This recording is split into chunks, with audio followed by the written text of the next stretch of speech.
Hello my sweet family, welcome back to my channel. I hope তোমরা সবাই ভালোই রয়েছো। তোমাদের আশীর্বাদে আমরাও মোটামুটি সবাই ভালোই রয়েছি। তো চলো নতুন একটি ভিডিওতে তোমাদেরকে জানাই অনেক স্বাগতম।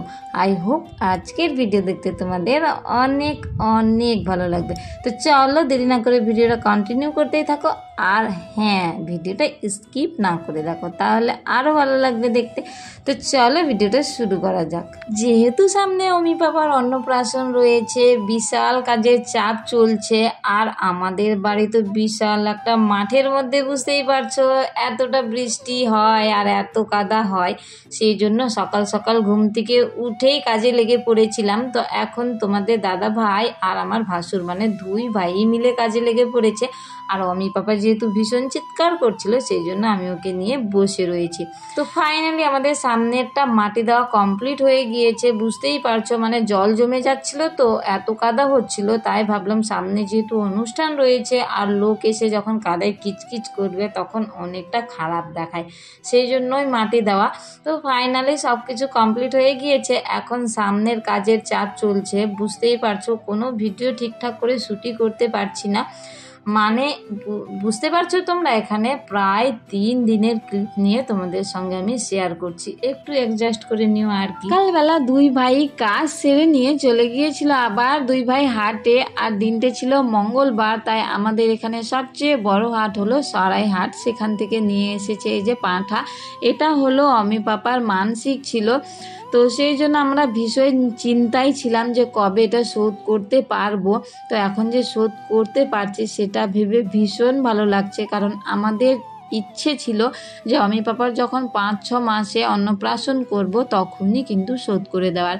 তো তখন তো বুঝতেই পারছো তোমাদের দাদা ভাইয়ের পা ভেঙে যাওয়াতে আর কিচ্ছু করা হয়নি।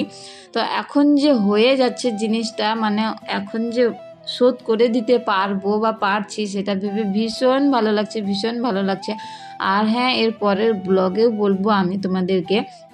আর এখনও কিছুটা বলছি যে আমাদের পুরো সংসারটা সেই তোমাদের দাদাভাইয়ের শুরু থেকে আমার এখন মানে আমাদের লাইফে এখন একটা রাজকুমারী আসা থেকে সম্পূর্ণ কিন্তু মা বললার কৃপাতেই সম্পূর্ণ সম্ভব হয়েছে। তো সেই জন্যই ভীষণ ভালো লাগছে এখন এটাই ভেবে যে এখন সব কিছু আমরা সাধারণভাবে সব কিছু ভালোভাবে করতে পারছি, আর করতে পারবো যেন ভবিষ্যতে সেভাবেই চলতে পারি। তো চলো তারপরে আমরা আবার বাজারে চলে গিয়েছিলাম। বাজারে বলতে ওই হাটে, সরাই হাটেই গিয়েছিলাম, কারণ তোমাদের দাদা ভাই সরাই হাট যাওয়ার আগে মানে পাঁঠা কিনতে যাওয়ার আগে আমাকে বলে গিয়েছিল যে তুমি রেডি হয়ে থেকো, আমি যখন আসবো তখন তোমাকে নিয়ে আবার হাটে যাব। কারণ আমাদের বাড়ির অনেক কেনাকাটা রয়েছে যেগুলো কিনতে হবে। তো এই যে সেখান থেকে গিয়েছিলাম আর নিয়ে এসেছি এই যে একটা কাস্তা নিয়ে এসেছি, তারপরে হলো হাঁড়ি, তোমাদের দাদাভাই সেমাই দেখেছিল সেমাই, তো অনেক কিছুই জিনিস নিয়ে এসেছি। মেয়ের ব্যাগ নিয়েছিলাম, এদিকে কলা, সাবান, অনেক কিছু। বুঝতেই পারছো একটা অনুষ্ঠানে কত বাজার লাগে। আর এর আগে আমরা তো কখনো কোনো অনুষ্ঠান করিনি, এটাই সব থেকে বড় অনুষ্ঠান। আর মাথার উপর বলার মতো কেউ নেই, যেটা যেটা চিন্তা করছি তোমাদের দাদা ভাই আর আমি সেটাই দুজন মিলে বাজার করছি। তো অনেক প্রবলেম হয়েছিল যদিও বা, কারণ বুঝতেই পারছো ভিডিওটা তো অনেক দিন আগের, সেই জন্যই বলছি যে সব কিছু ভালোই মিটে গিয়েছে এখন, বুঝতেই পারছো। তো তার পরের দিনের ভিডিওর ক্লিপ হলো এগুলো। এই যে অমি পাপা, আমি আর তোমাদের দাদাভাই চলে এসেছিলাম গঙ্গারামপুর শপিং মলে। এসেছিলাম কখন জানো, সেই 8টার দিকে মনে হয় এসেছি, আর বাড়ি গিয়েছিলাম প্রায় 10টার দিকে।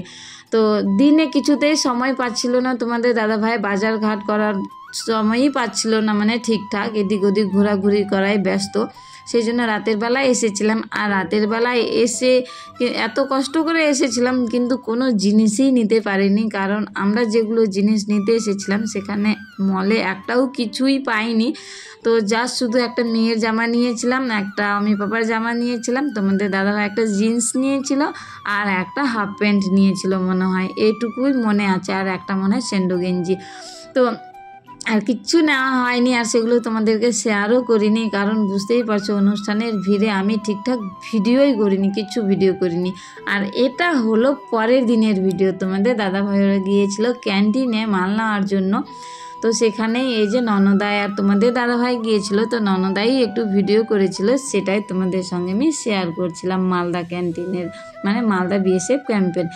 তো এখানে যে এত বড় ঘটনা ঘটেছে আমার ভীষণ হাসি পাচ্ছিল, ভীষণ, মানে তোমরা দেখেছো ওই প্রথমের দিকে, তো এত হাসি পেয়েছে একটা পারফিউম নিয়ে, কারণ তোমাদের দাদাভাই নিয়ে এসেছিলো একটা পারফিউম, আর পারফিউমটা আমি বের করে দেখছি যে অলরেডি পারফিউমটা ব্যাগের মধ্যেই ভেঙে সব পড়ে গিয়েছে।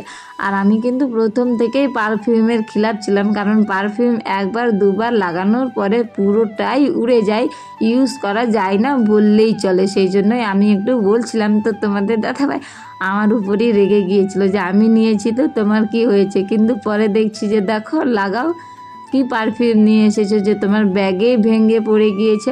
সেই জন্য যা শুধু তোমাদের দাদা ভাইয়ের রাগটা শুধু এবার দেখবে কি করবে।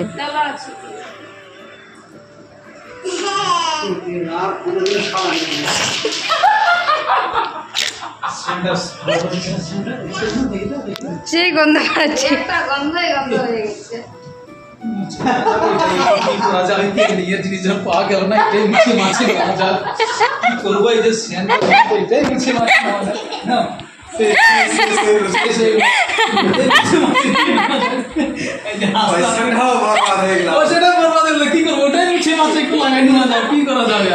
তোমাদের দাদা ভাইয়ের রাগ দেখে যতটা না হাসি পেয়েছিল, তার থেকে বেশি হাসি পেয়েছে ননদায়ের পারফিউম লাগানো দেখে। সত্যি হাসতে হাসতে আমি গড়াগড়ি দিচ্ছিলাম। আর দেখেছো ক্যান্টিন থেকে কতগুলো বোতল নিয়ে এসেছে। সত্যি আমি প্রত্যেকটা অনুষ্ঠানে দেখি কিছু খাওয়া হোক না হোক, বিশ্বের এটাই যেন সব থেকে সেরা খাবার, এটা না হলে কোনো কিছুই পার হয় না। তো চলো আজকের ভিডিওটা এখান থেকে, তোমরা সবাই ভালো থেকো, সুস্থ থেকো, লাভে বলবাই টাটা, আর অবশ্যই আমার পাশে থেকো।